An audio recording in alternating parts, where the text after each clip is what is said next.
আমার আম্মাজান কোনোদিন হাসে নাই, কোনোদিন হাসে নাই, খালি আমার আম্মাজান কাঁদে। এই বাংলা সিনেমার ইতিহাসে এমন কিছু নায়ক আছেন যাদের নাম শুনলেই চোখের সামনে ভেসে ওঠে শক্তিশালী অভিনয়, দেশপ্রেম আর অ্যাকশনে ভরপুর দৃশ্য। তেমনই এক নাম নায়ক মান্না, ভাইদের বাবা মা বোন খুন হয় না।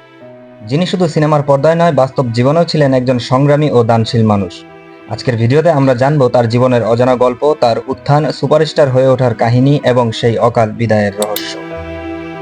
1964 সালের 14 এপ্রিল টাঙ্গাইলে জন্ম নেন এস মান্না। ছোটবেলা থেকেই সিনেমার প্রতি ছিল দারুণ আগ্রহ। 1984 সালে নতুন মুখের সন্ধানে প্রতিযোগিতার মাধ্যমে চলচ্চিত্র জগতে প্রবেশ করেন তিনি, কিন্তু সুপারস্টার হয়ে ওঠার পথ ছিল অনেক কঠিন।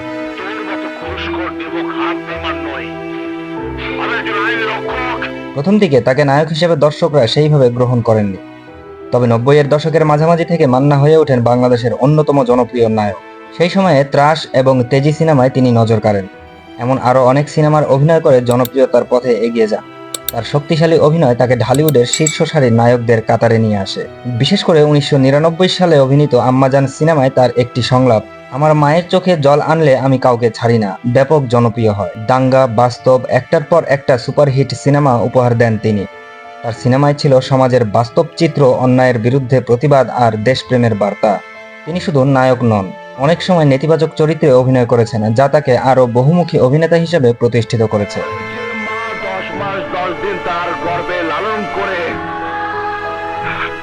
সন্তানকে জন্ম দিয়েছিল। নায়ক মান্না শুধু পর্দায় নায়ক ছিলেন না, বাস্তব জীবনেও তিনি ছিলেন একজন মানবিক ও দানশীল মানুষ। তার সহশিল্পী, পরিচালক, প্রযোজক থেকে শুরু করে সাধারণ মানুষ সবাই তাকে শ্রদ্ধা করত এবং ভালোবাসত। বিভিন্ন সময়ে দেখা গেছে যখন কোনো শিল্পী আর্থিক সংকটে পড়তেন বা অসুস্থ হতেন, মান্না ব্যক্তিগতভাবে তাদের সহায়তা করতেন। তিনি বাংলা চলচ্চিত্রের অ্যাকশন ঘরানাকে নতুন উচ্চতায় নিয়ে যান, সমাজ সচেতন চলচ্চিত্র নির্মাণের প্রতি জোর দেন, যা পরবর্তী প্রজন্মে পরিচালকদের অনুপ্রাণিত করে। চুপ করো, এটা সিনেমা, এটা সত্যি না। বলে না বাবা, এটা সত্যি না, এটা সিনেমা, তুমি চুপ করো। তিনি ইন্ডাস্ট্রিতে একক আধিপত্য প্রতিষ্ঠা করেন এবং অনেক নতুন পরিচালক ও প্রযোজকদের সাথে কাজ করেন। বাংলাদেশ চলচ্চিত্র শিল্পী সমিতিতে সক্রিয় ভূমিকা পালন করেন, যা পরবর্তী সময়ে চলচ্চিত্রের কল্যাণে গুরুত্বপূর্ণ হয়ে ওঠে। মান্না বাস্তব জীবনেও ছিলেন একজন মানবদরদী।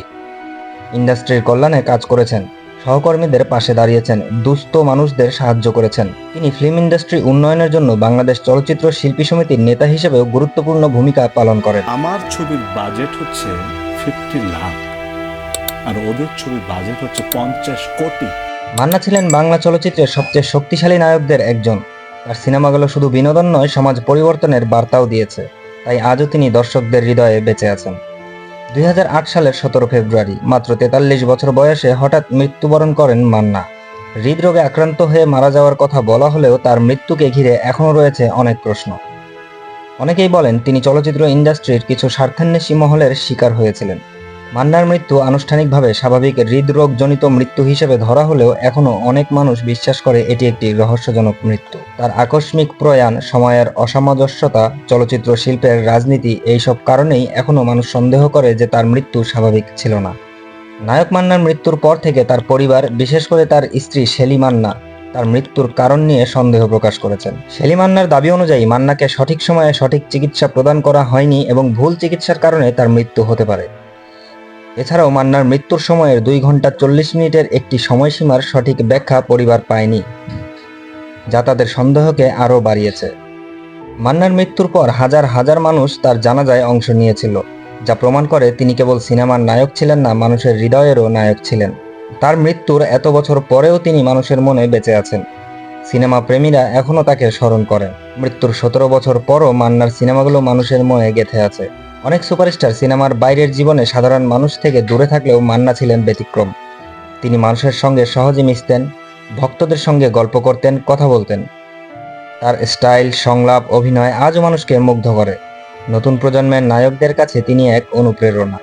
নায়ক মান্না আমাদের মাঝে নেই, কিন্তু তার সৃষ্টি, তার কাজ, তার অবদান চিরস্মরণীয় হয়ে থাকবে।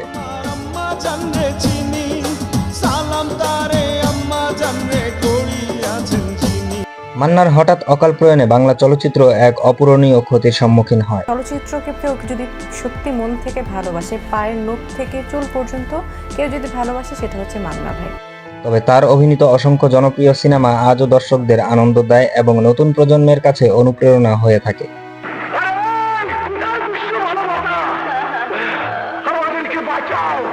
তার কর্ম ও অবদান বাংলা চলচ্চিত্র জগতে চিরস্মরণীয় হয়ে থাকবে। আপনাদের কি মনে আছে মান্নার কোনো বিশেষ সিনেমা বা সংলাপ? নিচে কমেন্টে লিখে জানাবেন।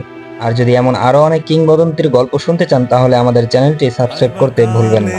আসলাম একা, যাইবার কালে যাব একা, মাঝে মাঝে মনরে বলি চক্ষু মেলা কি দেখলাম।